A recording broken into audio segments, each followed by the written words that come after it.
Yo guys, what is up? I hope you're all doing great. Today I'm gonna tell you all the things that nobody told you about China. And maybe there is a good reason why nobody told you these things. Maybe you just don't need to know all these things. But I've done some research and I wrote down some of the most interesting / weird / surprising facts about China, and I'm gonna share them with you in this video. It has been estimated that there is a new skyscraper built in China every 5 days, which basically means that there are 73 new skyscrapers built in China every single year. More people speak Mandarin Chinese as their first language than any other language on the planet, but Mandarin is not the only language used in China. There are approximately 300 living languages in China, plus plenty of dialects. Basically all Chinese provinces and a lot of cities have their own dialects. For example, in Shanghai, where I used to live, there's a dialect or language called Shanghainese. I think actually Shanghainese qualifies for being called a language and not a dialect because it's so different from Mandarin.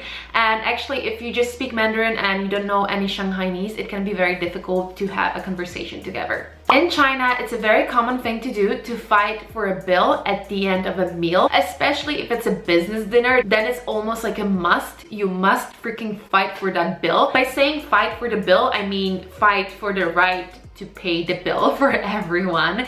And when I say fight, I'm like not exaggerating. Like people in China will actually fight for that bill. And it is considered a polite thing to do to show that you want to pay for everyone. A pretty popular and pretty available taste of ice cream in China is green pea. Yes. The first time I saw it, I was hanging out with a friend and she was like, oh, I'm feeling like some green pea ice cream today. And I was like, because I thought she was just joking, you know, she was just being a prankster. But no, she was actually feeling like some green pea ice cream. She got herself that green pea ice cream. One of the first sentences that you will learn at a Chinese class is how to say, I'm busy. Trust me, whoever studied Chinese can probably confirm that. China is home to the biggest ice sculpture festival in the world.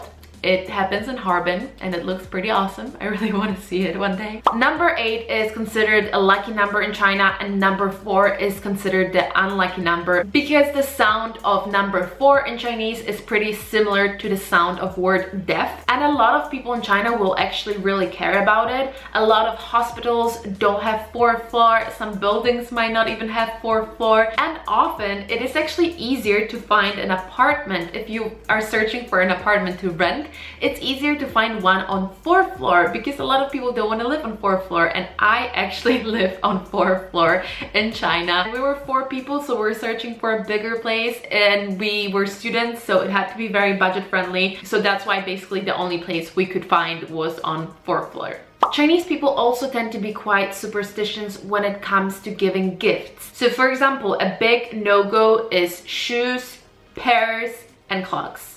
Don't ever gift those things to a Chinese person. I thought it would be super interesting to find out for this video how many Chinese characters are there out there, and my answer is basically who the F knows. So some sources say that there are approximately from 5,000 to 7,000 Chinese characters commonly used in the modern Chinese, but there are also some sources saying that there can be even around 80,000 to over 100,000 different Chinese characters.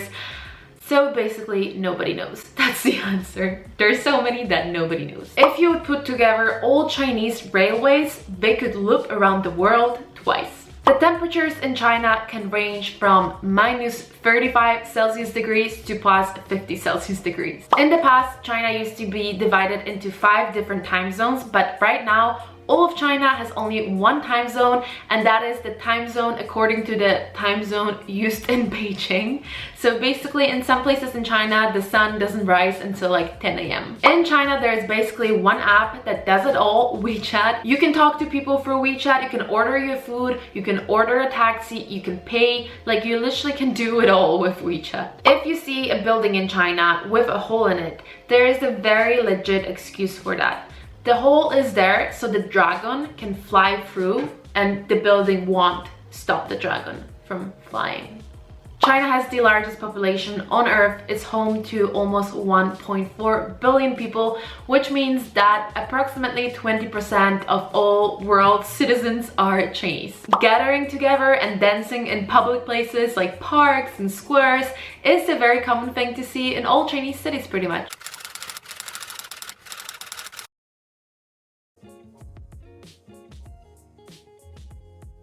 Many Chinese believe that cold water is extremely bad for you and what you should be drinking is warm water, and even in restaurants they will often serve you warm boiling water. The biggest holiday in China is the Chinese New Year, and it happens in January or February. There's no set day for it, so basically every year it changes. So in the past you could only have one child in China, but now the law has been changed and now people are allowed to have 2 children. The world's biggest man-made structure is in China, and that is the Great Wall of China, and it is not true that you can see the Great Wall of China from the space.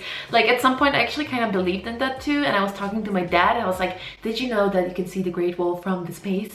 And he was like, I don't think that's true. And I was like, wait, okay. But even though you cannot see it from space, it is still pretty big and pretty impressive, and oh, you can slide off the Great Wall. There's this one place nearby Beijing actually, which is like a touristy part of the Great Wall, where you can climb it, and then there's this slide and you can slide down it.